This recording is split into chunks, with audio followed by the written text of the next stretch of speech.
Bonsoir tout le monde, je vous salue tous, célèbres, anonymes, compagnons de route, militantes et militants. Ensemble, ce soir, nous sommes ensemble, et pour dire oui, mais un énorme oui, au pacte tunisien pour les droits et libertés. Le pacte.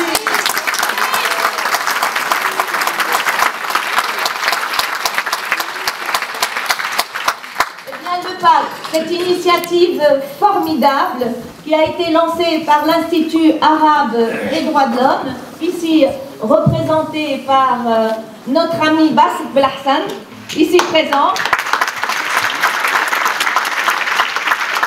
Cette initiative qui a été lancée avec l'appui de nos partenaires tunisiens, la Ligue tunisienne des droits de l'homme, aujourd'hui présente en la personne de son président Absat Al-Mouta, l'Association tunisienne des femmes démocrates, aussi représentée ici par l'ex-présidente de l'ATFD, l'Association tunisienne des femmes démocrates, Dija Shrif,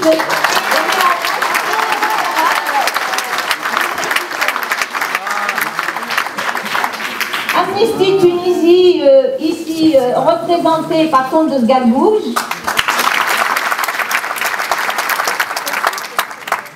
L'Ordre national des avocats qui est représenté par notre ami Shawqi Kbi. Qui n'a pas de place.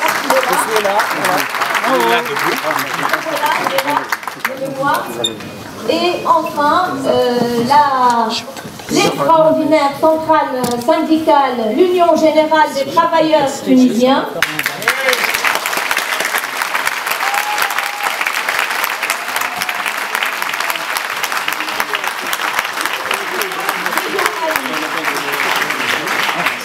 Et tant d'autres associations multiples qui se sont multipliées, qui ont littéralement explosé après la Révolution. Le pacte donc, ce pacte, dont la demande, dont l'exigence de ce pacte est simple. Une mobilisation résolue, totale, debout. Nous sommes debout et nous exigeons l'inscription des droits humains universels au cœur de la nouvelle constitution tunisienne.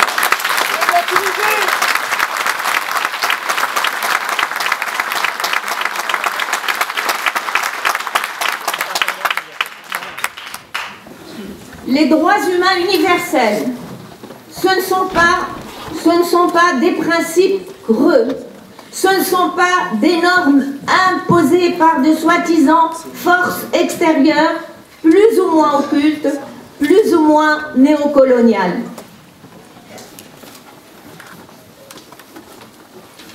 Les droits humains universels, c'est une plateforme politique, citoyenne, pour la Tunisie nouvelle, mère et fille de toutes et tous. Les droits humains universels, c'est dire non, définitivement non, à la confiscation et à l'instrumentalisation de l'État au service de quelques-uns. C'est l'intérêt général qui prime sur les intérêts particuliers en droit, sinon dans les faits. Aujourd'hui, en tant que présidente de la FIDH, et plus encore, en tant que Tunisienne, je dis merci. Merci à tous mes compatriotes. Merci à ceux qui, par centaines de milliers, ont accompagné Chokri Belaïd lors de ses funérailles et dit non à l'arbitraire. Ils ont dit non aux crimes politiques. Aujourd'hui, je dis merci aux dizaines de milliers de Tunisiennes et de Tunisiens qui ont dit oui au pacte de Tunisie pour les droits et libertés.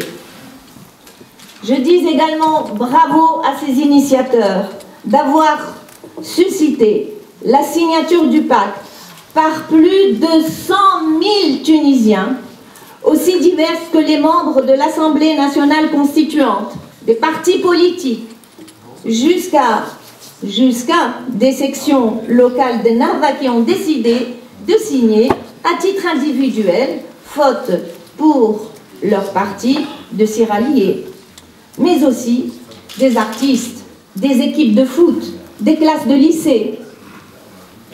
Tout le spectre de la société tunisienne se retrouve dans la signature du pacte. Tous deux, la révolution et le pacte, s'inscrivent dans une longue histoire civique et citoyenne de la Tunisie.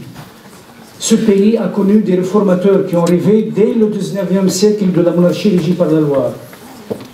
Ce pays est le premier pays musulman à avoir aboli l'esclavage en 1846.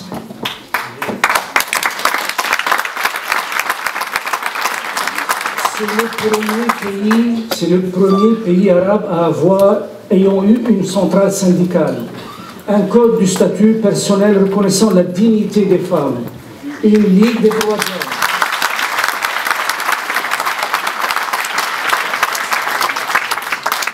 C'est le pays de Tahar Haddad qui a milité dès les années 20 pour la libération des femmes et des ouvriers en même temps. C'est enfin le pays du poète Cherbi, dont la poésie a inspiré les jeunes insurgés. Le peuple veut, si le peuple veut. Ainsi conçu, dans la continuité des acquis universels et de la tradition universaliste du pays, ce pacte représente une alternative à la violence, à l'exclusion et à l'esprit de vengeance. Il est en même temps, de par le principe et le dispositif de sa diffusion, une manière d'ancrer les droits de l'homme dans la vie des gens. Il ne vit et ne grandit que grâce aux femmes et aux hommes qui l'utilisent pour débattre de leurs problèmes quotidiens, tout en défendant leurs droits et leurs libertés. Des jeunes ont été formés à l'explication des principes de ce pacte dans un langage simple et accessible à tous les Tunisiens, surtout ceux qui sont analphabètes et ceux qui ont été longtemps à la marge du discours et des actions des droits de l'homme. Des comités de bénévoles appartenant à des centaines d'ONG se sont constitués dans tous les gouvernements du pays en vue d'ouvrir des débats sur la place des droits de l'homme dans cette phase transitoire. Il s'agit d'instaurer une nouvelle culture et une nouvelle pédagogie des droits de l'homme. Résultat, ce pacte a été signé par 15 partis politiques, 60 membres de l'Assemblée nationale, des centaines d'ONG, près de 100 000 citoyens et citoyennes. Le pacte continue à circuler dans tout le pays et nous pensons qu'il a pris la dimension d'une référence symbolique. Il nous rassemble afin que la liberté soit la base du nouveau contrat social. Il nous rassemble pour que les droits de l'homme soient au centre de la phase transitionnelle. Il nous rassemble en outre pour faire des droits humains un fondement pour la législation et la réforme institutionnelle. Merci à tous ceux et celles qui ont rêvé comme nous d'une déclaration à la hauteur de cette révolution. Merci à tous ceux et celles qui ont œuvré pour que ce rêve se transforme en programme d'action. Merci à tous nos partenaires qui ont prouvé, à travers l'organisation de cette soirée, l'importance de la solidarité universelle qui a toujours été primordiale dans la protection et la promotion des droits de l'homme. Et enfin, merci à mes chers amis, Fathi Ben Slama, Abdouhab El Mekdeb et Ali El Mezgheni, qui étaient à l'origine de cette idée. Merci à tous. J'aimerais, moi, rendre hommage à deux personnes ce soir, qui, pour moi, expliquent un petit peu pourquoi aussi je suis là ce soir. Vous avez rappelé que je suis fondateur de l'ONG Ensemble contre la peine de mort. Et il y a deux personnes qui,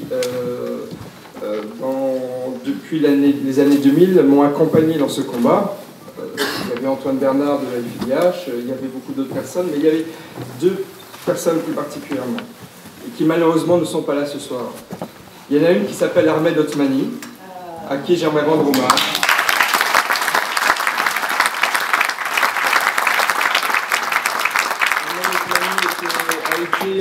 En son temps un détenu politique, il a été torturé en Tunisie. Il a été libéré grâce à la mobilisation d'Amnesty International, et j'aimerais saluer Joseph Garridos qui est là ce soir parmi nous. Et après être sorti de prison, il a créé une organisation extraordinaire qui s'appelle Penal Reform International et qui sillonne les prisons du monde entier pour améliorer les conditions de détention, former les responsables des prisons et essayer d'aider ceux que l'on oublie vraiment trop souvent au fin fond des prisons partout dans le monde. Et malheureusement, Ahmed Othmani n'est plus là, et je pense qu'il aurait été fier d'être là avec nous ce soir.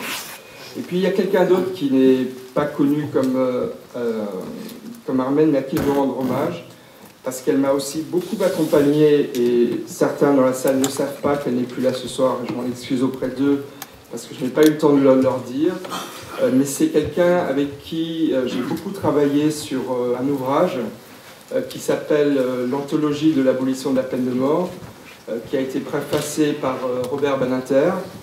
C'est une enseignante qui a passé des années à collecter dans toutes les bibliothèques de France et d'ailleurs tous les textes de l'histoire littéraire et philosophique qui parlaient de la peine de mort. Il existait une anthologie qui contenait 36 textes, elle en a trouvé 250.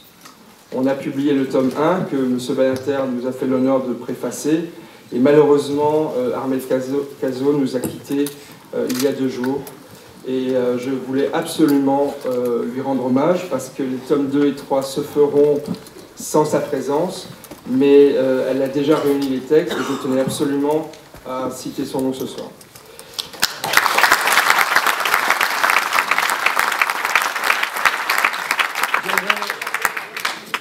Un des premiers mots du pacte de Tunisie des droits et libertés, c'est de nous demander l'abolition de la peine de mort. Et l'abolition de la peine de mort est possible partout dans le monde. Elle est notamment possible dans le monde arabe, ou dans le monde arabo-musulman. À ce jour, aucun pays arabo-musulman n'a aboli la peine de mort. C'est une réalité. Mais je pense que s'il y a un pays qui peut abolir la peine de mort, c'est la Tunisie. Pourquoi ? Pourquoi ? Parce qu'en Tunisie, quels que soient les leaders politiques, quelles que soient les forces politiques qui font et qui veulent défaire la transition démocratique, il y a des femmes et des hommes, il y a une société civile, il y a des femmes et des hommes qui s'engagent et qui, lorsqu'il y a des obstacles qui se présentent sur le chemin de cette transition, sont plus forts que les chocs et les assassinats que l'on veut leur opposer.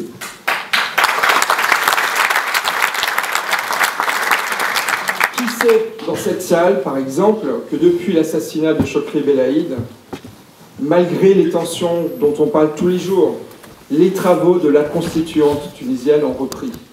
Alors certes, c'est peut-être modeste, mais c'est un fait important, et il y a dans la salle des députés à la constituante.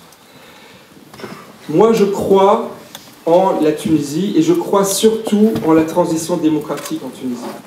Et c'est pour ça qu'on est là ce soir. Lorsque Abdelbasset Benhassen m'a appelé, il y a peu de temps, c'était il y a 3 semaines, pour me dire « Essayons ensemble de lancer une campagne internationale pour le pacte du Tunisie des droits et libertés », j'ai lu attentivement le texte, et je me suis dit « Ce texte est la preuve, parmi plein d'autres, que les Tunisiens créent eux-mêmes les solutions pour arriver à atteindre les objectifs de la révolution du 14 janvier 2011. Par exemple, on parle des mosquées. Une association s'est créée en Tunisie pour aller écouter les prêches des imams dans les mosquées et rendre compte de ce qui se dit. Donc les Tunisiens, par eux-mêmes, ont les fonctionnements pour que les contre-pouvoirs se créent et permettent de résister à ceux qui voudraient qu'il y ait une contre-révolution ou que la révolution ne réussisse pas. Et si on est là ce soir, ceux d'entre nous qui ne sommes pas tunisiens, c'est parce que nous croyons absolument que les Tunisiens vont réussir leur révolution. Cette révolution est en marche et rien ne l'arrêtera, et c'est pour ça qu'on est là ce soir.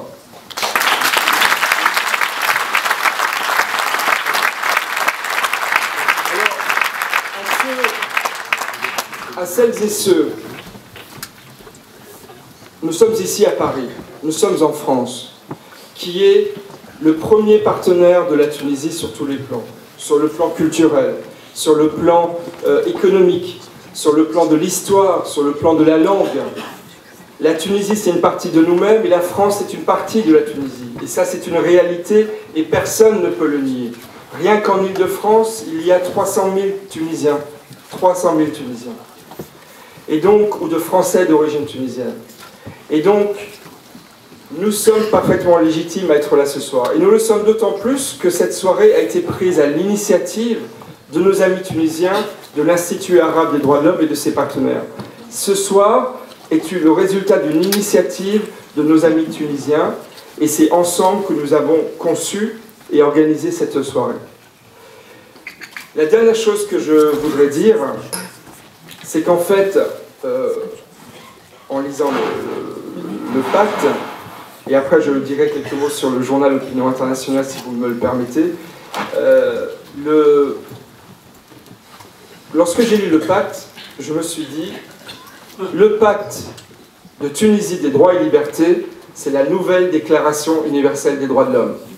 On a eu celle de 1786 aux États-Unis, on a eu celle de 1789 en France, on a celle de Tunisie en 2013. Bonsoir.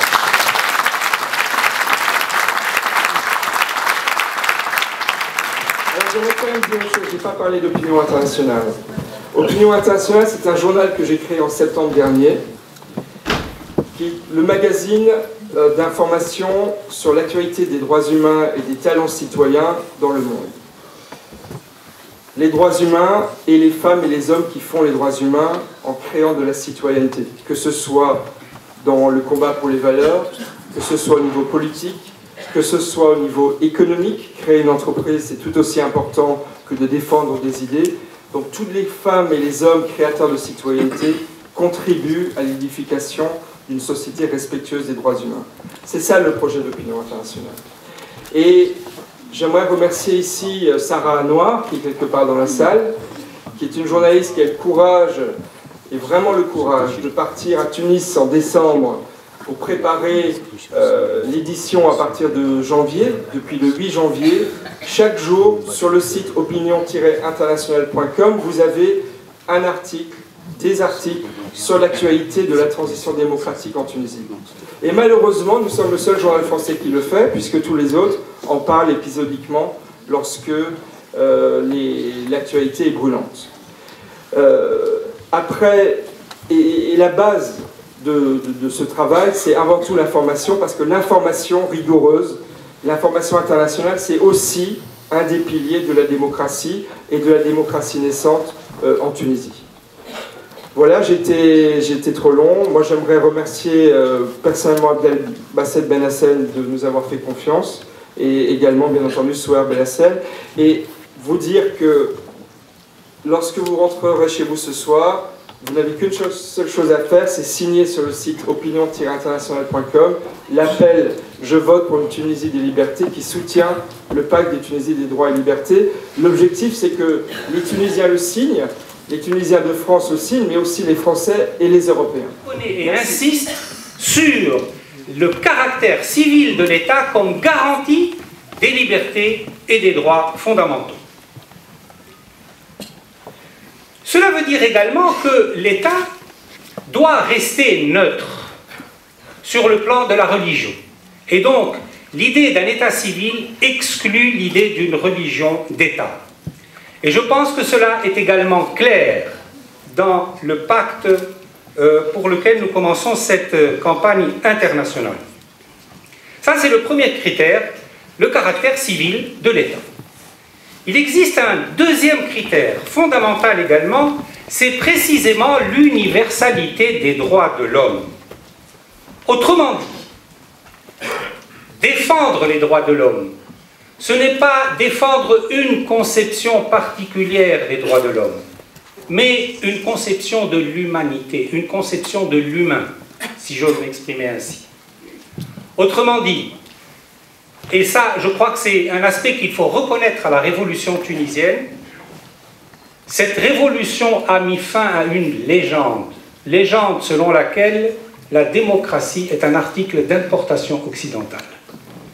Là, le peuple tunisien, par sa révolution, a donné la preuve que la démocratie et les droits de l'homme, c'est une demande populaire et qu'il n'existe pas de conception africaine des droits de l'homme, de conception chinoise, de conception française et de conception européenne des droits de l'homme. Les droits de l'homme, c'est un tout, c'est une œuvre commune et aujourd'hui, elle continue à être une œuvre commune puisque c'est par le moyen de l'adhésion et non pas par le moyen de la force, ni par le moyen de la répression que les peuples sont amenés à adhérer à cette conception universelle des droits de l'homme. Ces tentatives théocratiques ont été prononcées, ont été dès le deuxième ou le troisième jour de l'Assemblée nationale constituante, ses premières réunions, puisque un député a revendiqué la charia comme source du droit, et puis a revendiqué également l'application des hudud coraniques, c'est-à-dire des peines coraniques, aux protestataires qui barraient les routes ou qui occupaient les lieux publics. Ensuite, ça a été la question de la complémentarité homme-femme substituée à la question de l'égalité homme-femme. Ensuite, ça a été, et là c'est extrêmement important, ça a été la pénalisation, la criminalisation de l'atteinte au sacré dans le texte de la Constitution elle-même, en tout cas dans le premier avant-projet de Constitution qui a été discuté en août 2011. Il y a par conséquent, il faut ajouter quand même une certaine hésitation sur le caractère civil de l'État. Pourquoi j'essaye, il ne faut pas protester, là j'entends qu'il y a des protestations, mais je vous dis quand même que sur tous ces points, il y a eu un recul. Autrement dit, la société civile a été assez forte pour empêcher que ces ambitions, ces revendications ne soient inscrites dans le texte constitutionnel et ils ont été retirés. Nous n'allons pas nous arrêter là. Nous n'allons pas nous arrêter là, nous continuons le combat parce qu'il y a des insuffisances et je comprends très bien les inquiétudes qui viennent d'être exprimées par certains d'entre vous. Car en effet, il reste beaucoup à faire. Si les tentations théocratiques ont pu être arrêtées par la force de la société civile, par exemple, je prends la grande manifestation qui a eu lieu le 20 mars, après que l'idée de la charia comme source du droit ait été diffusée dans l'opinion publique. Il y a eu cette grande manifestation du 20 mars 2012 et après cette manifestation, il y a eu le retrait de cette proposition, retrait d'ailleurs qui a été affirmé par le président du parti majoritaire lui-même. Donc malgré tout cela, ne croyez pas que nous allons baisser les bras. Nous allons continuer le combat et continuer le combat dans quel sens? Tout d'abord, continuer le combat dans l'affirmation encore plus accentuée du caractère civil de l'État. Je vais...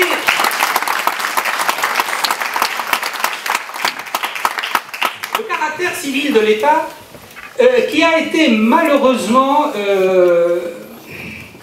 extrêmement relativisé par un article du deuxième avant-projet de Constitution, qui est l'article 148, qui, à mon avis, donne de l'article 1er de la Constitution sur lequel il y a à peu près un consensus de tous les Tunisiens.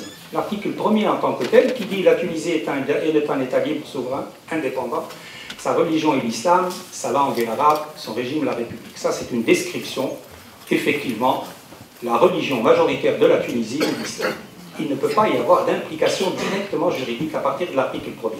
Seulement, ce qui s'est passé dans le deuxième avant-projet de constitution, c'est qu'il y a eu l'insertion dans un article 148 qui dit exactement ceci: nulle révision de la Constitution ne peut avoir lieu si elle touche l'islam comme religion de l'État. Il y a loin. Et voilà dans quel sens doit aller le combat. Il y a loin, en effet, entre l'affirmation de l'article 1er de la Constitution et le fait de reconnaître dans le texte constitutionnel que l'islam est la religion de l'État. Que les constituants me disent que l'islam est la religion de la Tunisie, je n'ai rien à dire, c'est effectivement la religion majoritaire de la Tunisie et le peuple tunisien est un peuple croyant. Mais qu'on aille, à partir de cette idée, me dire que l'islam devient la religion de l'État, alors là, je dis que cela permettrait demain à une majorité qui pourrait être pire que celle que nous avons aujourd'hui, à partir de cet indice constitutionnel, de revenir au vieux droit, d'appliquer le droit pénal coranique, de mettre en prison, ou même d'exécuter à mort les apostats, ceux qui quittent leur religion, etc. Et par conséquent, voilà un premier sens dans lequel doit aller notre combat. Le deuxième sens dans lequel doit aller notre combat, toujours contre ces insuffisances du texte constitutionnel, c'est le refus, malgré les pressions sur les députés de l'Assemblée nationale constituante, de reconnaître l'universalité des droits de l'homme.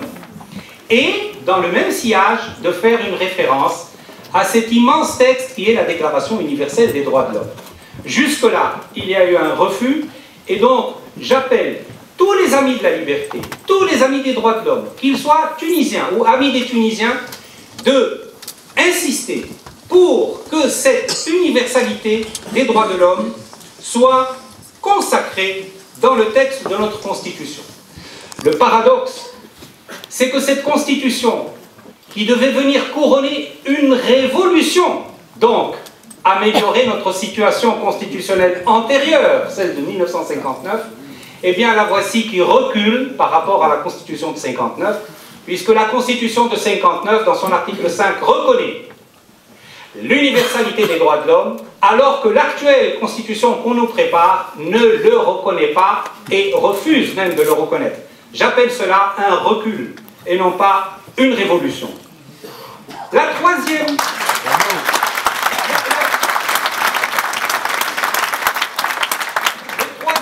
Le troisième élément qui doit nous rassembler pour continuer notre combat en Tunisie pour la constitutionnalisation des droits de l'homme, c'est d'inscrire dans le même ordre d'idées que l'universalité, d'inscrire la supraconstitutionnalité des droits de l'homme.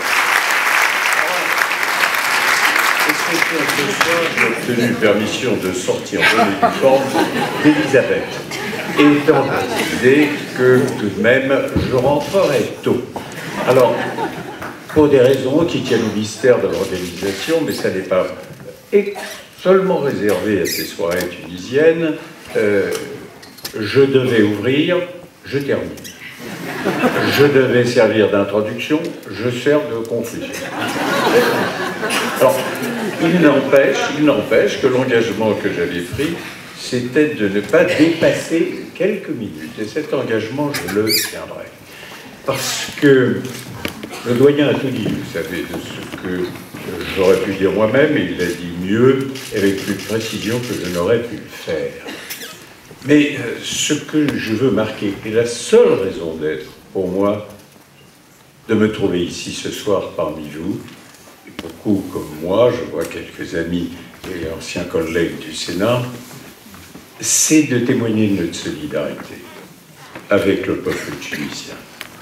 Nous n'avons pas à nous substituer à lui, nous n'avons pas à prodiguer nos conseils, nous n'avons pas ça, traquer de haut, voilà, non, nous n'avons pas à dire ce que vous avez à faire. Mais ce que je sais, c'est que nous devons vous soutenir absolument. Et ce que...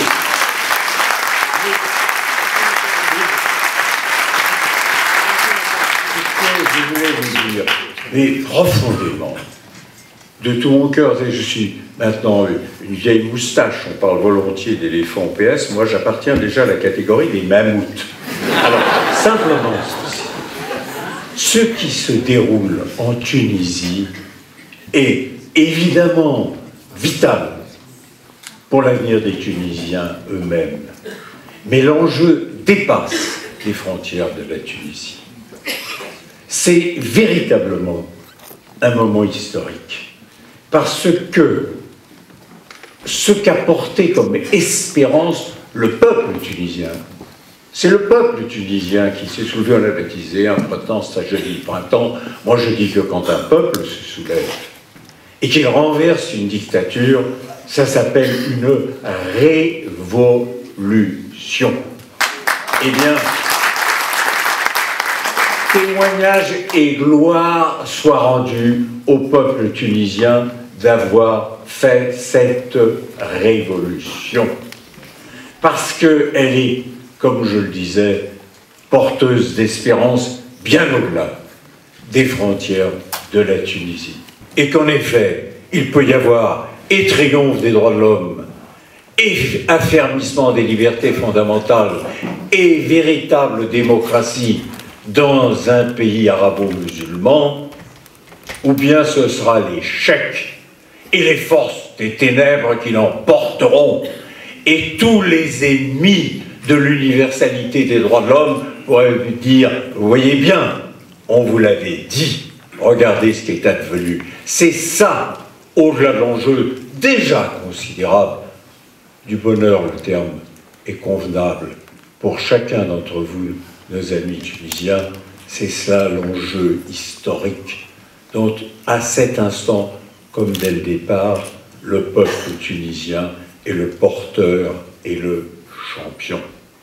Alors nous, à notre place, modestement, encore une fois, pas donneur de conseils, pas fournisseur de recettes, toujours prêt à aider, mais toujours modestement quand on nous le demande.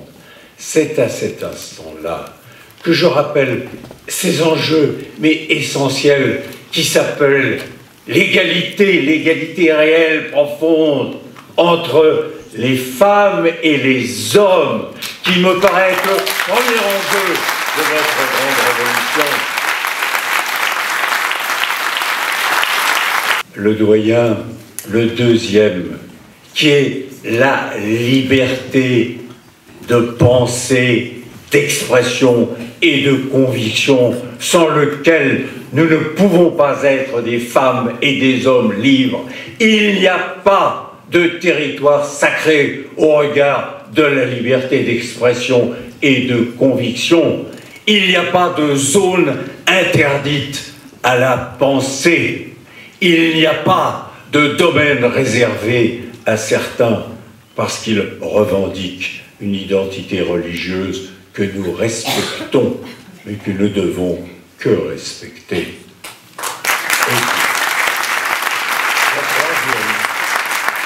Permettez-moi de le rappeler, il y a des enjeux des droits humains, et Michel Taube, vieux militant, le sait comme personne.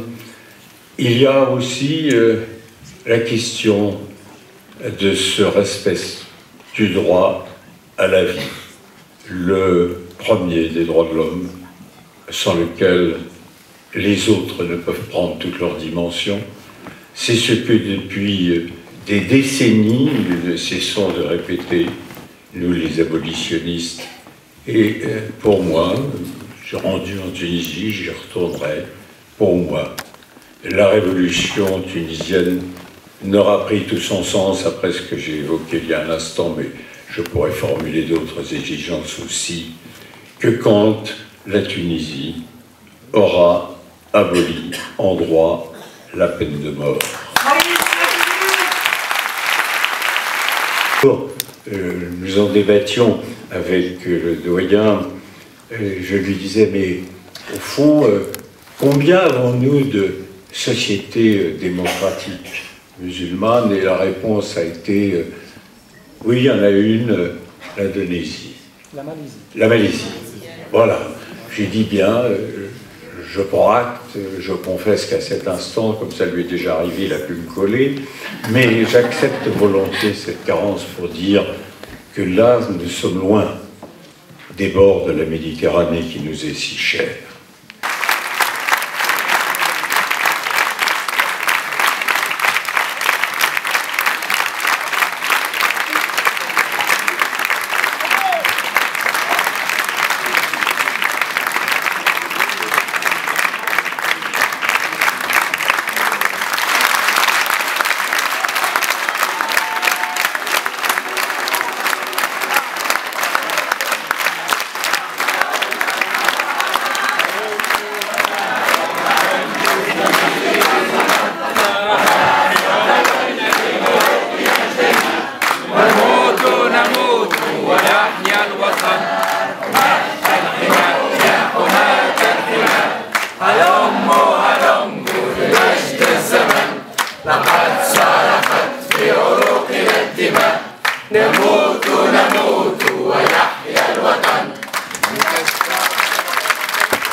Mesdames et messieurs, les présidents des associations, des syndicats et des organisations qui soutiennent le pacte de Tunisie des droits et des libertés initié par l'Institut arabe de droits de l'homme, mes chers amis, c'est un grand honneur pour moi de me retrouver aujourd'hui parmi vous et je me sens très fière de pouvoir parler de Chokri Belaïd devant vous. Endeuillé et dans la douleur, mais plus que jamais déterminé à poursuivre le combat pour la liberté, pour la justice et la dignité, dans lequel s'origine la révolution tunisienne, pour laquelle mon époux, mon ami, mon camarade, mon confrère, mon bien-aimé a donné sa vie. Permettez-moi tout d'abord d'exprimer ma gratitude aux organisateurs de cette rencontre qui, à travers leur solidarité active avec le peuple tunisien, m'offrent l'occasion de transmettre un message double à l'attention de l'opinion publique française et internationale. Un message tout d'abord de révolte, d'indignation contre la violence qui a conduit à l'assassinat d'un des hommes de la Tunisie qui a constamment œuvré pour le dialogue et pour qui l'unique combat qui veille est celui des idées et des projets. Chokri Belaïd n'a eu de cesser de dénoncer avec un singulier courage cette inhumaine brutalité qui prenait pour cible l'intégrité physique des Tunisiens, quels qu'ils soient, qu'il s'agisse de journalistes, d'artistes, de défenseurs de droits de l'homme, d'opposants politiques à la Troïka au pouvoir, ou de simples citoyens victimes de l'intolérance et du fanatisme. Il s'est toujours élevé de sa force contre la violence. La veille même de son départ, Chokri Belaïd avait une fois de plus, sur un plateau de télévision, appelé à l'organisation urgente d'un congrès national contre la violence. La lâche assassinat dont il a été victime le lendemain matin, le 6 février, est la preuve ultime de ce qu'il était dans le vrai. Je souhaiterais à personne, même pas aux pires ennemis, d'assister à une semblable monstruosité. Lorsque le premier des droits humains, le droit à la vie, devient aussi insignifiant aux yeux de certains de nos concitoyens, c'est que la société se désagrège, et le vivre ensemble et le vivre ensemble se meurtre. Que faire face à une pareille situation? Se taire ou pire encore légitimer le recours à la violence en lui cherchant à chaque fois des excuses tout en garantissant l'impunité aux criminels qui en sont les auteurs. S'abandonner à la peur et ranger ses convictions au magasin des accessoires pour échapper à la vindicte de la nouvelle Inquisition. Chokri Belaïd avec d'autres, mais sans doute, lui plus que tous les autres, avait choisi, en pleine connaissance de cause, de dénoncer haut et fort cette terreur rampante qui ne cesse de gangréner la société tunisienne. Il voulait une Tunisie tolérante, démocratique, ouverte, où les Tunisiens, tous les Tunisiens, vivraient avec et pour les autres dans des institutions justes. Les forces obscures n'ont pas supporté la puissance de sa voix, l'audace de son verbe. Ils lui ont opposé sordidement les armes à feu pour le contraindre définitivement au silence. Une chose, cependant, leur a échappé. Chokri Belaïd a essaimé. Mon deuxième message est un message d'espoir et de paix. Pour que le peuple tunisien, dans sa diversité, qui fait justement sa richesse, retrouve enfin sa sérénité, sa stabilité, et aussi sa joie de vivre, loin de la peur et de la terreur.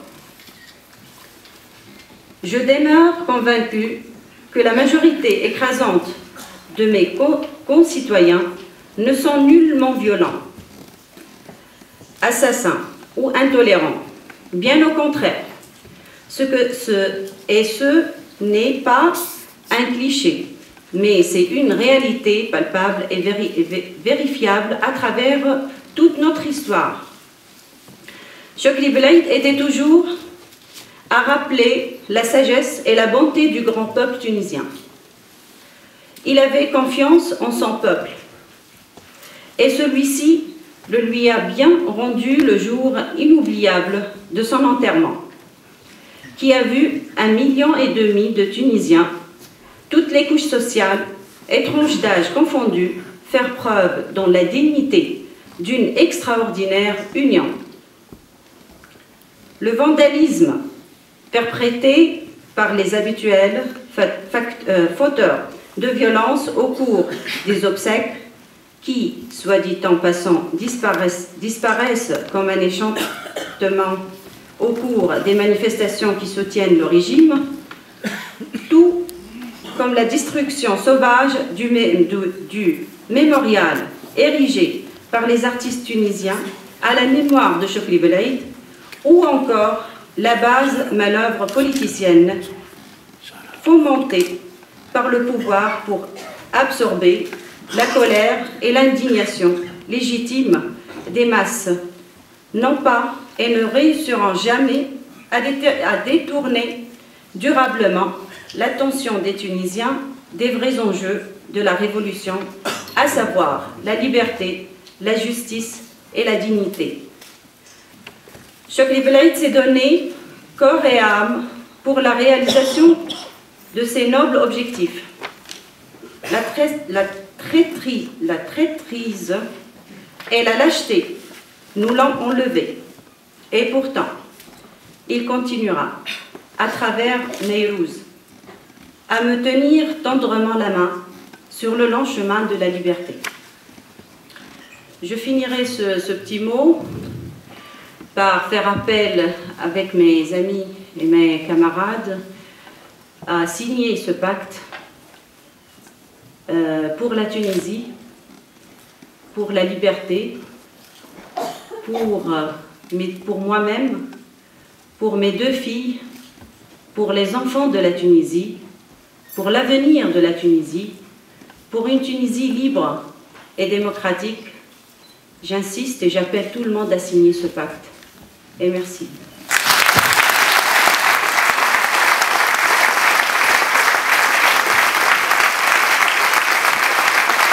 Nous faisons le serment de défendre la mémoire de l'immigré militant Chokri, qui, je le rappelle, a vécu et milité à Paris, et de se battre pour démasquer ces assassins et leurs lâches et vils commanditaires, quels qu'ils soient et où qu'ils soient, même derrière un bureau ministériel ou dans le siège d'un parti politique, au pouvoir ou non. Nous n'accepterons jamais la violence dans notre pays. La Tunisie ne se transformera pas en un Tunisistan.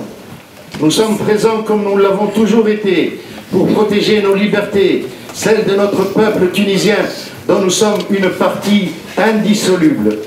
Nous faisons de ce pacte notre pacte, car contrairement à beaucoup de conservateurs, de chauvins, de sectaires et d'intolérants, il fait des principes universels des droits de l'homme et de la Déclaration universelle des droits de l'homme un rempart inexpugnable contre les fanatismes, et le premier d'entre eux, c'est le fanatisme religieux, aveugle, qui tue les meilleurs de notre peuple. Il tue comme il a tué au Soudan, en Égypte, au Liban, au Pakistan, en Afghanistan et maintenant au Mali et ailleurs. Ce pacte, armé des principes universels et des traditions civiles réformistes du peuple tunisien, de son patrimoine culturel et religieux, fera reculer l'ignorance, le fanatisme et l'intolérance.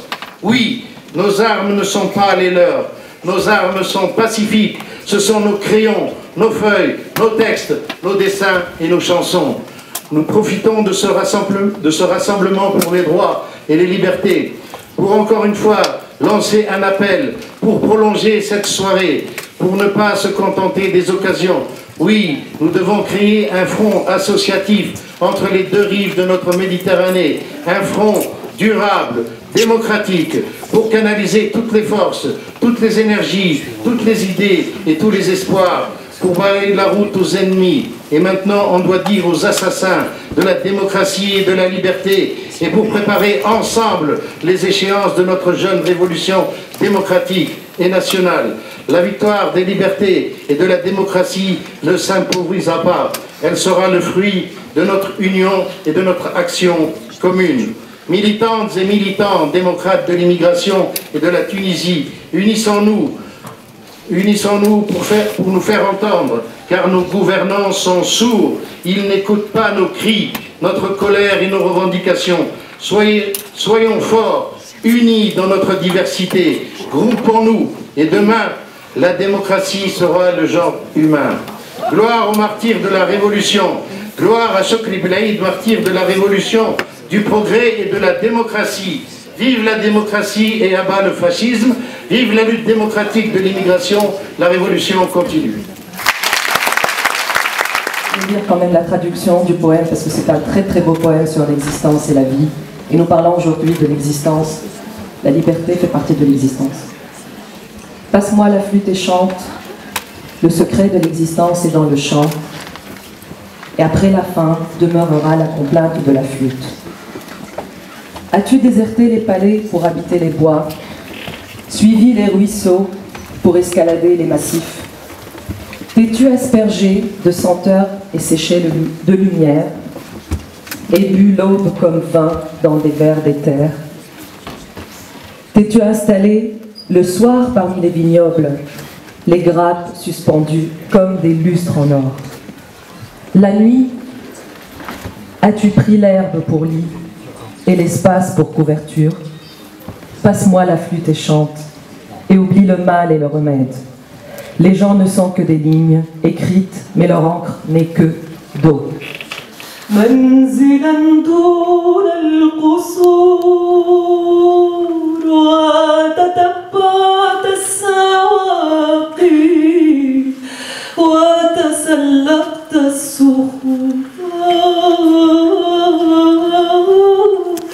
هل دخلت العشب ليلا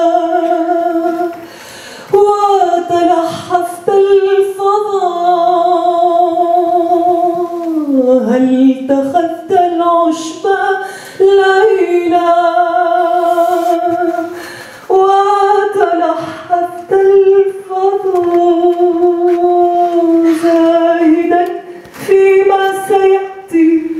ناسيا ما قد مضى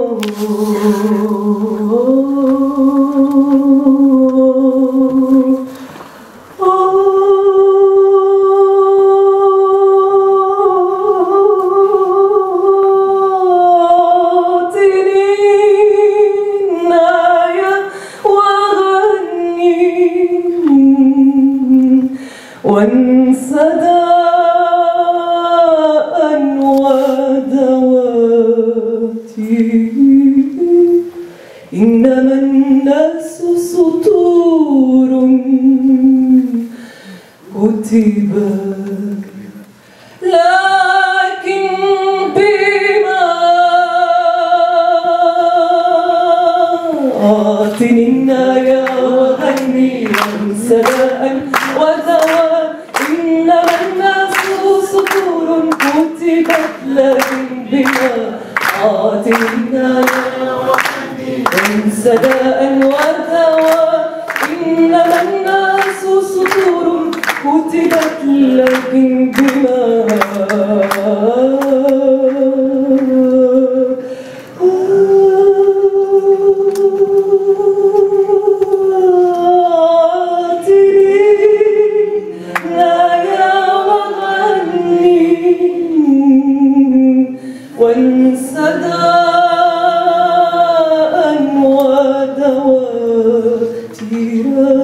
إنما الناس سطور كتبت لكن بما حيوان أنت لا تفقه لولا الكلمات، ونبات أو جماد أنت لولا الكلمات، الذي ترجوه من دنياك لولا الكلمات. ما أنت إنسان لدى الناس رسول الكلمات، فتكلم. Le droit demeure emprisonné à l'intérieur des paroles. Avez-vous peur des gens alors que le droit dépend toujours des mots? Sans les paroles, vous n'êtes qu'un animal ignorant. Sans les paroles, vous n'êtes qu'une plante ou qu'un objet. Qu'est-ce que vous attendez de votre vie sans les paroles? Vous êtes un être humain, un messager des paroles parmi les gens. Parlez alors, exprimez vos douleurs et que vous mouriez pour l'amour des paroles. Mais si vous continuez à vivre parmi eux, ne serait-ce que pour vous, soyez dévoués aux paroles. Vous témoignerez de leur existence et les paroles vous seront témoins. وإذا كنا نحبها ونحترمها ونسعى لتكميل ذاتها فليس ذلك إلا صورة من حبنا واحترامنا لأنفسنا وسعينا في تكميل ذاتنا. طاهر الحداد.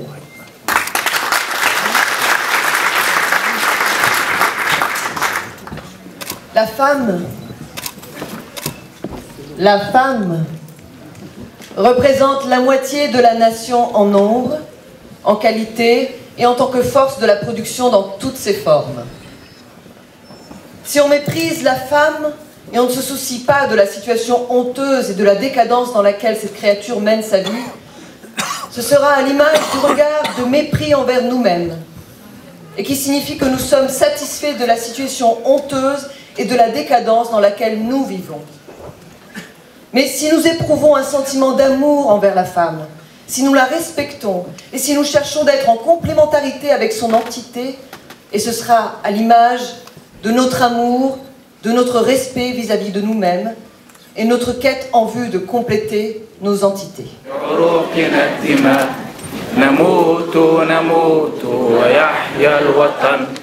إذا الشعب يوما أراد الحياة فلا بد أن يستجيب القدر ولا بد لليل أن ينجلي ولا بد للقلب أن ينكسر. حماة الحمى يا حماة الحمى هلموا هلموا لمجد الزمن لقد صرخت في عروقنا الدماء نموت نموت ويحيا الوطن إذا الشعب يوما أراد الحياة فلا بد أن يستجيب القدر ولا بد لليل أن ينجلي ولا بد للقيد أن ينكسر حماة الحمى يا حماة الحمى هلموا هلموا لمجد الزمن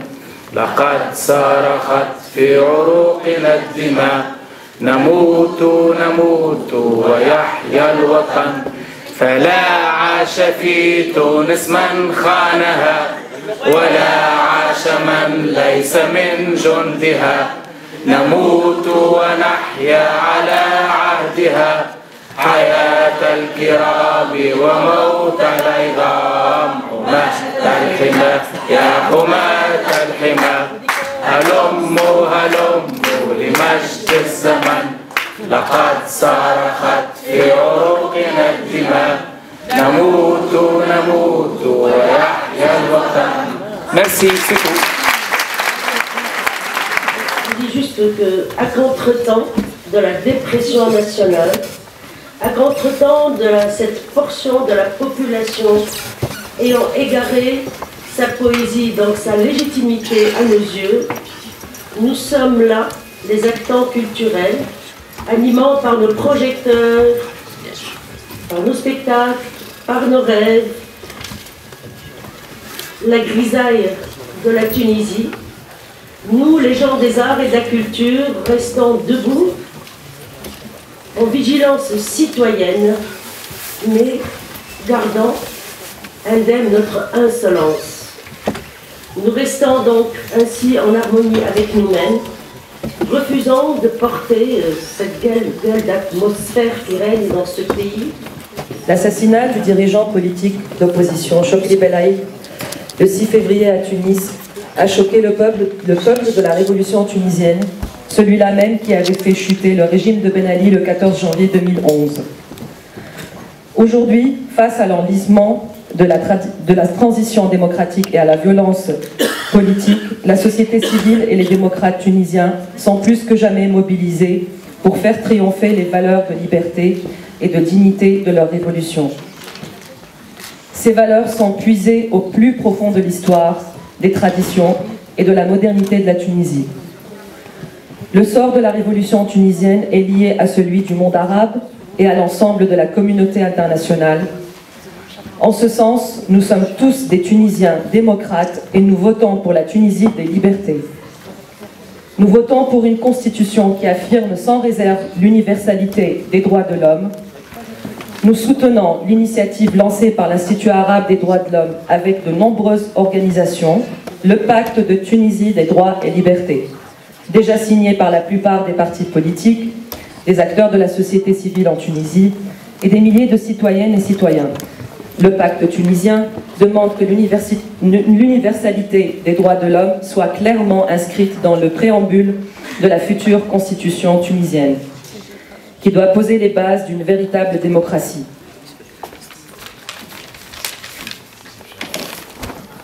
Le pacte de Tunisie des droits et libertés, comme toute déclaration à vocation universelle, a besoin de la signature de tous les démocrates, épris de liberté et de justice.